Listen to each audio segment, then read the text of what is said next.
Hello students, আজকে আমরা class 4-এর রায় ও Martin প্রশ্নবিচিত্রার second সামেটিভের বাংলার 8 নম্বর স্কুল সলভ করব।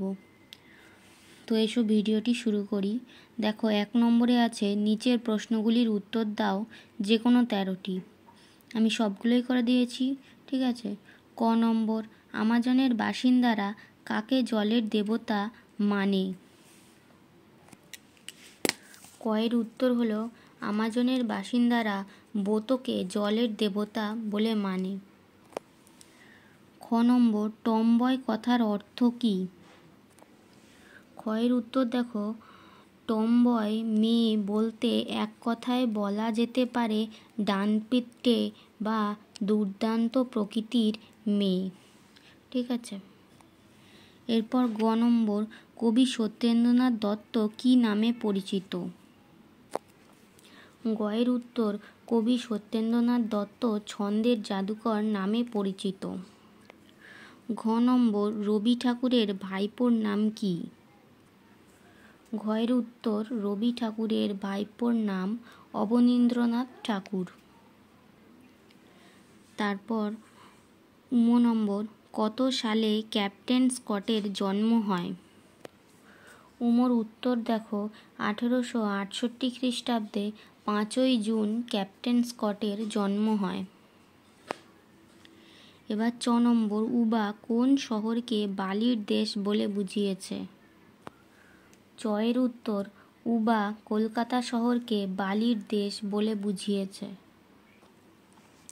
ছ নম্বর, নৌকায় কি কি রান্না করা হয়েছিল?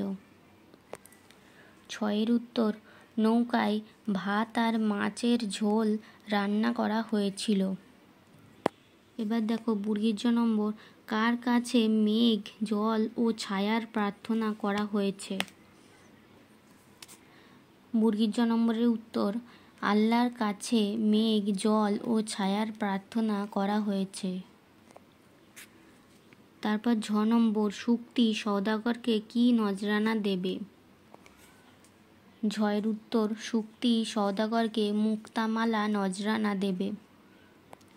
তারপর ইংল্যান্ডের দক্ষিণ মেরু অভিযানের আয়োজক সংস্থার নাম লেখো। ইঁর উত্তর, ইংল্যান্ডের দক্ষিণ মেরু অভিযানের আয়োজক সংস্থার নাম হলো রয়্যাল জিওগ্রাফিক্যাল সোসাইটি। এটা 29, হ্যাঁ।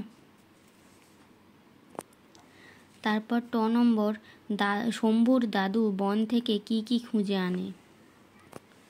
শম্ভুর দাদু বন থেকে গাছগাছলা, ওষুধ, আঠা, মধু খুঁজে আনে। ঠ নম্বর, ফ্যানসা ভাত কি? ফ্যানসা ভাত হলো ফ্যান সমেত ভাত। ড নম্বর, হোসেন মামা কি কি উপহার এনেছিল? হোসেন মামা 1 কাঁদি কলা ও গাছ থেকে 2টো কাঁঠাল উপহার এনেছিল। ঢ নম্বর, দক্ষিণ মেরুর প্রথম আবিষ্কর্তা কে? দক্ষিণ মেরুর প্রথম আবিষ্কর্তা হলেন নরওয়ের বিখ্যাত আবিষ্কারক আমুন্ডসন।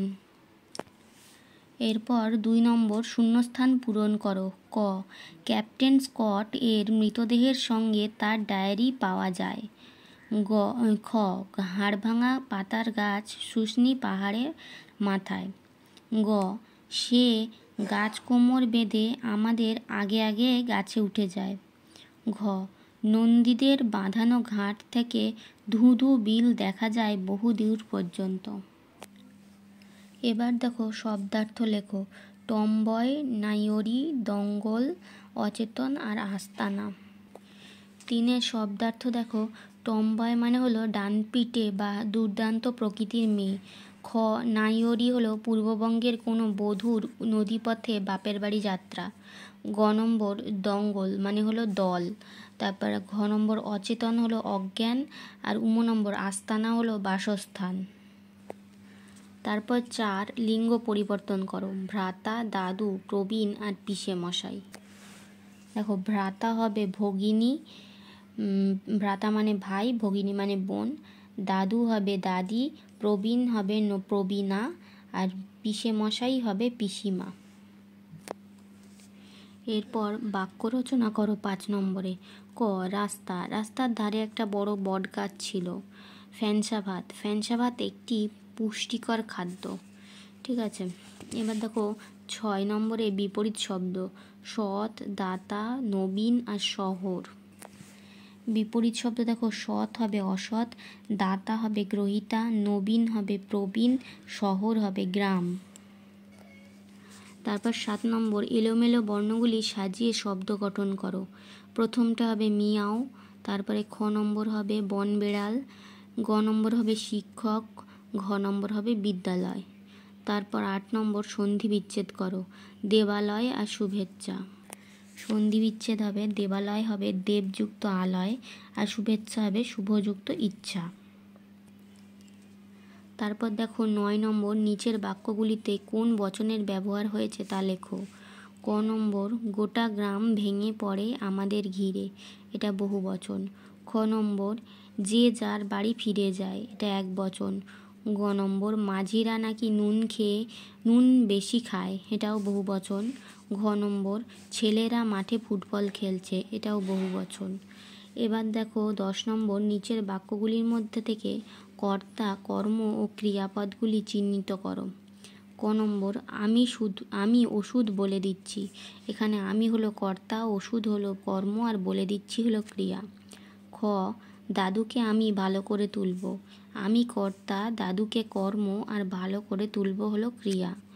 গ নম্বর সূর্যি ডুবে গেছে কতক্ষণ। সূর্যি, এটা হবে সূর্যি। সূর্যিটা হবে কর্তা, কতক্ষণ হবে কর্ম আর ডুবে গেছে হবে ক্রিয়া। তো আজকের ভিডিওতে এইটুকু। নেক্সট আমরা 9 নম্বর স্কুল সলভ করব। আমার ভিডিওটি ভালো লাগলে অবশ্যই তোমরা আমার চ্যানেলটি সাবস্ক্রাইব করে পাশে থাকা বেল আইকনটি প্রেস করে দিও, আর অবশ্যই আমার ভিডিওটি একটি লাইক করে দিও। Thank you.